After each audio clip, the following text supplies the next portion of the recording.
CDSCO के बारे में पढ़ें तो सीडीएससीओ भारत का ड्रग रेगुलेटर है। ये जो संस्था है भारत में दवाइयों से जुड़े, दवाइयों के उपकरणों से जुड़े, मतलब चिकित्सा में जो उपकरण लगते हैं उनसे जुड़े हुए, और नैदानिक मतलब क्लिनिकल ट्रायल से जुड़े सारे रेगुलेशंस और नियंत्रण का सारा काम यही करती है। Ministry of health and family welfare के अंतर्गत काम करती है। दवा, वैक्सीन, चिकित्सा उपकरण, नैदानिक उपकरण का नियामक रेगुलेटर है और कंट्रोलर है, नियंत्रक है। तो ये सारे काम यहाँ पर करता है भारत में हमारे लिए सीडीएससीओ।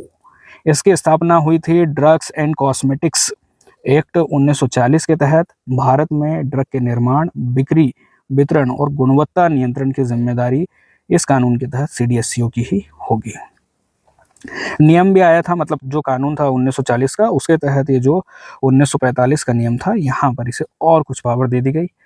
इसके मुख्य कार्यों में है जैसे कि दवाओं का, नई जो दवा आएंगी या जो वैक्सीन आएंगी उनका अप्रूवल देने का काम इसका ही है। और औषधि निर्माण की जो लाइसेंसिंग है, लाइसेंसिंग भी यही काम करता है, लाइसेंस देता है, और इंस्पेक्शन का काम भी यही करता है।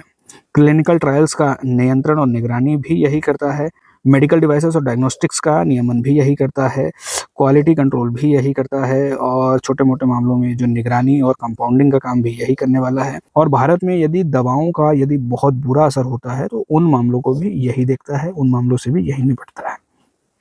यहाँ पर drug controller general of India है जो इस संगठन के प्रमुख होते हैं। इस संगठन के जो सबसे बड़े, मतलब हम कहें कि मुखिया जो हैं वो यही है, drug controller general of India.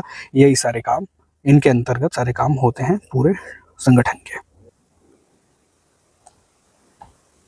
बाकी बातें हम यहाँ से पढ़ सकते हैं, इसकी जो की इनिशिएटिव है उनके बारे में, इसके महत्व को लेकर, इसके सामने जो चुनौतियाँ हैं जो हमने अभी गाइडलाइंस के दौरान पढ़ी भी है, और सारी बातें हम यहाँ से शॉर्ट में देख सकते हैं।